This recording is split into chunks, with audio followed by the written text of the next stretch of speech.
ચાલો આજે એક એવી વાર્તાની ઊંડી સફરમાં જઈએ જે આપણે કદાચ બાળપણમાં સાંભળી હશે.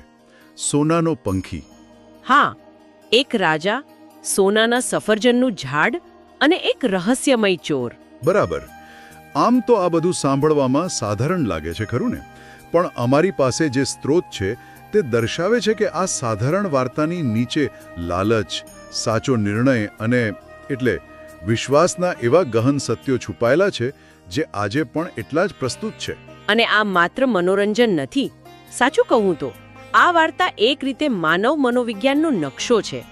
દરેક પાત્ર, દરેક ઘટના એક પસંદગી દર્શાવે છે. અને દરેક પસંદગીનું એક પરિણામ. એ તો છે જ. અને સૌથી રસપ્રદ વાત એ છે કે વાર્તામાં અપાતી સાવ સાદી સલાહ, જેમ કે ક્યાં રોકાવું, તેની પાછળ જીવનના મોટા નિર્ણયો લેવાના સૂત્રો છુપાયેલા છે. આજે આપણે એ સૂત્રોને જ ઉકેલવાનો પ્રયત્ન કરીશું. તો ચાલો શરૂ કરીએ. વાર્તાની શરૂઆત થાય છે રાજાના બગીચામાંથી. ત્યાં એક જાદુઈ ઝાડ છે જેના પર રોજ રાત્રે એક સોનાનું સફરજન ઉગે છે. અને સવાર પડીએ ગાયબ થઈ જાય છે. હા, રાજા પરેશાન છે. માળીના બે મોટા દીકરાઓ ખૂબ આત્મવિશ્વાસથી ચોરને પકડવા જાય છે, પણ બંને વારાફરતી એક વિચિત્ર ઊંઘમાં સરી પડે છે, જાણે કોઈ જાદુ હોય. મને નથી લાગતું કે આ માત્ર ઊંઘ છે. આ તો એમ સમજુ કે એક જાતની બેદરકારી છે, જવાબદારી પ્રત્યેની ઉદાસીનતા. અચ્છા.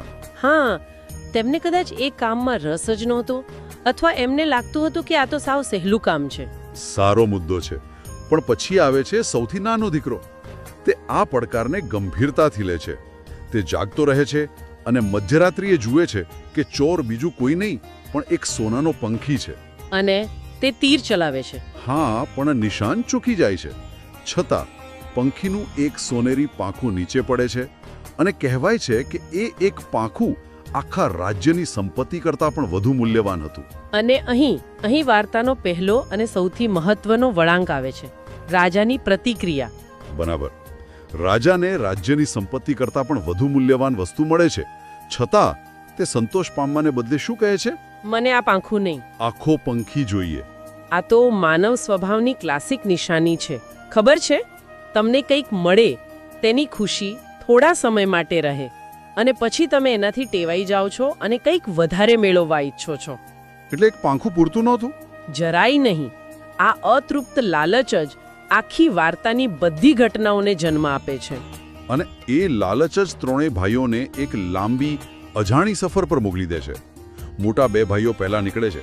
રસ્તામાં તેમને એક લુમડી મળે છે. અને એ લુમડી તેમને એકદમ સ્પષ્ટ સલાહ આપે છે. હા, એ કહે છે આગળ એક ગામ આવશે, ત્યાં બે સરાય છે. એક ખૂબ જ સુંદર, ચમકદાર અને આનંદ પ્રમોદથી ભરેલી છે. બીજી સાવ સાદી અને ગરીબ. પણ યાદ રાખજો, પેલી ચમકદાર સરાયમાં જશો નહીં. એકદમ સીધી ચેતવણી, કોઈ છુપી વાત નહીં. છતાં બંને ભાઈઓ શું વિચારે છે? આવું એક જાનવર આપણને શું સલાહ આપશે? એમનો અહંકાર. તેઓ લુમડીની અવગણના કરે છે અને સ્વાભાવિક રીતે પેલી ચમકદાર સરાય તરફ આકર્ષાય છે. ત્યાંની મહેફિલ, જમણવાર એ બધામાં એટલા ડૂબી જાય છે કે તેઓ પોતાનું લક્ષ્ય ભૂલી જાય છે. ઘર, કામ, બધું જ. વાર્તા કહે છે કે તેઓ ત્યાં જ રહી ગયા અને ક્યારેય પાછા ન ફર્યા. અને જો આ માત્ર વાર્તા નથી, આ તો ત્વરિત સુખને ટાળીને લાંબા ગાળાના ફાયદા વિશે વિચારવાનો ઉત્તમ દાખલો છે. મોટા ભાઈઓ ત્વરિત સુખ પસંદ કરે છે. પેલી ચમકદાર સરાય? હા, જ્યારે સફળતાનો માર્ગ ઘણીવાર પેલી સાદી કંડાળાજનક લાગતી સરાયમાંથી જ પસાર થાય છે. સાચું કહું તો આજકાલની આપણી સોશિયલ મીડિયાની દુનિયા પણ આવી જ સરાય છે, જ્યાં આપણે આપણું અસલી લક્ષ્ય ભૂલી જ જઈએ છીએ. એટલે કે લુમડી અહીં માત્ર એક પ્રાણી નથી, પણ કદાચ અંતરાત્માનો અવાજ છે. બિલકુલ, વિવેક બુદ્ધિનો અવાજ છે. અને મોટા ભાઈઓનો અહંકાર તેમને એ અવાજ સાંભળવા દેતો નથી, અને એ જ તેમના પતનનું કારણ બને છે. હવે આવે છે વાર્તાનો નાયક, નાનો દીકરો. તે પણ એ જ રસ્તે જાય છે. તેને પણ એ જ લુમડી મળે છે. અને એ જ સલાહ મળે છે. પણ તે મોટા ભાઈઓ જેવું નથી. તે નમ્રતાથી લુમડીની સલાહ માને છે અને પેલી સાદી ગરીબ સરાયમાં રોકાય છે. અને આ નમ્રતા જ તેના માટે દરવાજા ખોલે છે. લુમડી, જે હવે તેની માર્ગદર્શક છે, તે તેની મદદ કરવાનું નક્કી કરે છે. તે તેને પોતાની પૂંછડી પર બેસાડીને આગળ લઈ જાય છે. પણ અહીંથી વાર્તા વધુ રસપ્રદ બને છે. આપણને લાગે કે હવે બધું સરળ થઈ જશે. પણ તેની અસલી કસોટી તો હવે શરૂ થાય છે.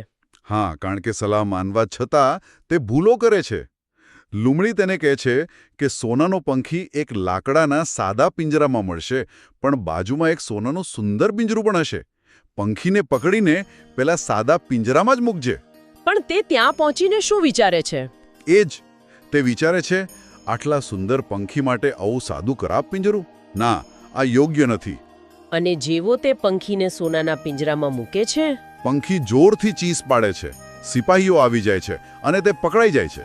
જુઓ, પહેલી જ ભૂલ. વસ્તુની કિંમત કરતાં તેના દેખાવને, તેના પેકેજિંગને વધુ મહત્વ આપ્યું. આ તો આપણી સામાન્ય માનવ નબળાઈ છે. અને આશ્ચર્યની વાત એ છે કે તે આ ભૂલ ફરીથી કરે છે. સજા તરીકે તેને એક સોનાનો ઘોડો લાવવાનું કહેવામાં આવે છે. લુમડી ફરી તેને સલાહ આપે છે, ઘોડા પર જૂનું ચામડાનું સાદું કાઠલું જ નાખજે, સોનાનું નહીં. પણ તે ફરીથી એ જ લાલચમાં ફસાય છે. હા, સોનાના ચમકદાર કાઠલાનું મોં છોડી શકતો નથી અને ફરી પકડાઈ જાય છે. આ એક પેટર્ન છે.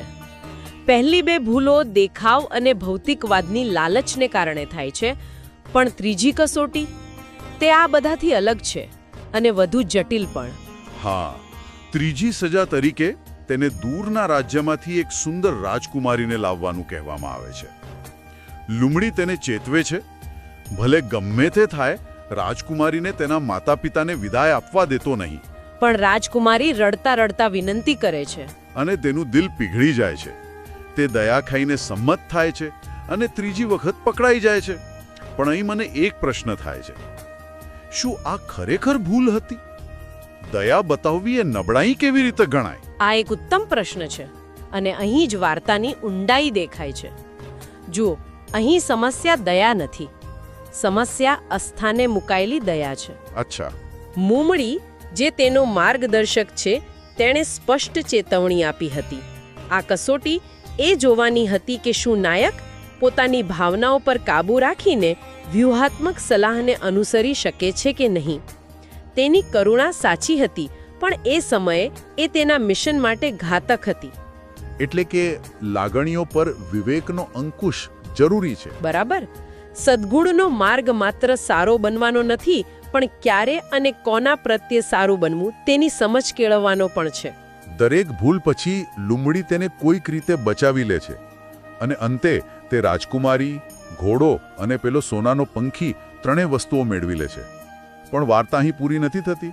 ના, કારણ કે સૌથી મોટી કસોટી તો હવે પોતાના જ લોકો તરફથી આવવાની બાકી છે. પાછા ફરતી વખતે લુમડી તેને બે અંતિમ અને ખૂબ જ વિચિત્ર ચેતવણીઓ આપે છે. કોઈને ફાંસીના માંચડેથી બચાવતો નહીં અને નદી કિનારે બેસીને આરામ કરતો નહીં.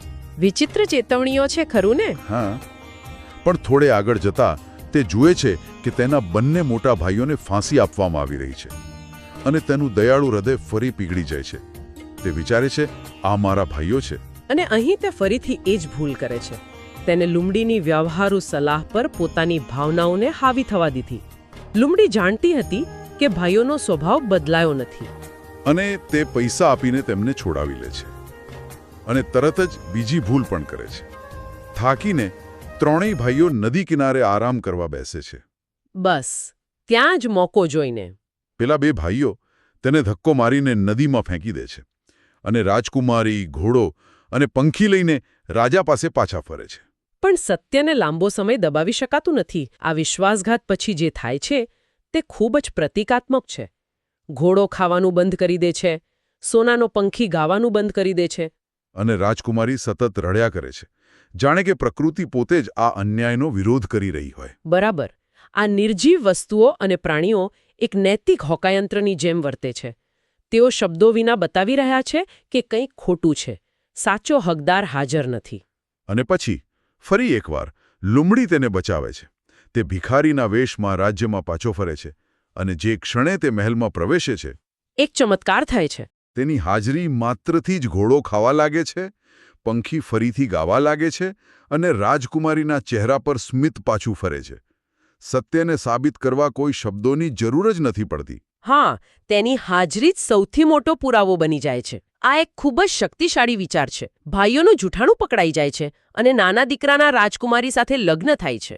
અહીં એવું લાગે છે કે વાર્તાનો સુખદ અંત આવી ગયો. પણ એક અંતિમ રહસ્ય, એક છેલ્લો અધ્યાય હજુ બાકી છે. જે આખી વાર્તાનો અર્થ બદલી નાખે છે. વર્ષો પછી તે રાજા બની જાય છે. એક દિવસ તે જંગલમાં જાય છે અને તેને ફરીથી પેલી જૂની મિત્ર લુંબડી મળે છે. અને અહીં લુંબડી એક એવી વિનંતી કરે છે જે સાંભળીને આઘાત લાગે.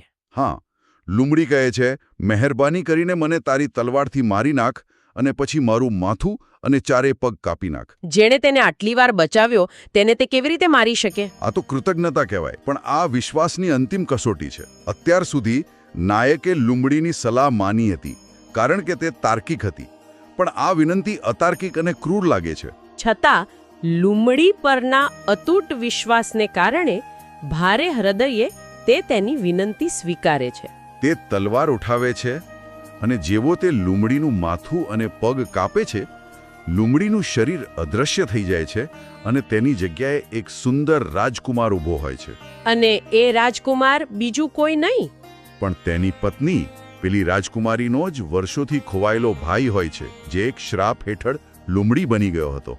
આ વાર્તાનો ક્લાઇમેક્સ છે. જે લુંબડી આખી વાર્તા દરમિયાન જ્ઞાનનું પ્રતીક હતી, તે પોતે જ શ્રાપિત હતી. આ શું દર્શાવે છે? ક્યારેક મોટા પરિવર્તન માટે એક એવા કાર્યની જરૂર પડે છે જે દેખીતી રીતે વિનાશક લાગે. વાહ! એટલે કે માર્ગદર્શકને પણ મુક્તિ માટે નાયકની જરૂર હતી. તેમનો સંબંધ એકતરફી નહોતો. બરાબર. આ કાર્ય વિશ્વાસની પરાકાષ્ઠા હતું. તેણે તર્કને બાજુ પર મૂકીને તેના માર્ગદર્શક પર સંપૂર્ણ ભરોસો કર્યો અને એ ભરોસાએ જ બંનેને મુક્ત કર્યા. આમ સોનાના પંખીની શોધથી શરૂ થયેલી આ સફર ખરેખર તો આંતરિક વિકાસની ગાથા બની જાય છે. વાર્તાનો સાર એ છે કે બાહ્ય દેખાવ, સોનાના પિંજરા, ચમકદાર સરાય હંમેશા ભ્રામક હોય છે. અને સાચું મૂલ્ય તો નમ્રતા, વિવેક બુદ્ધિ અને સાચા માર્ગદર્શન પર અતૂટ વિશ્વાસ રાખવામાં રહેલું છે. અને આ ચર્ચાના અંતે એક વિચારવા જેવો પ્રશ્ન ઊભો થાય છે. કયો?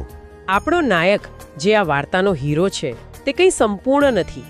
તે વારંવાર ભૂલો કરે છે, તે લાલચમાં આવે છે, તે ખોટી દયા બતાવે છે, તે ચેતવણીઓ ભૂલી જાય છે, છતાં અંતે તે વિજયી બને છે. તો પછી આ વાર્તા સફળતા વિશે શું કહે છે? શું સફળતાનો અર્થ એ છે કે ક્યારેય કોઈ ભૂલ ન કરવી?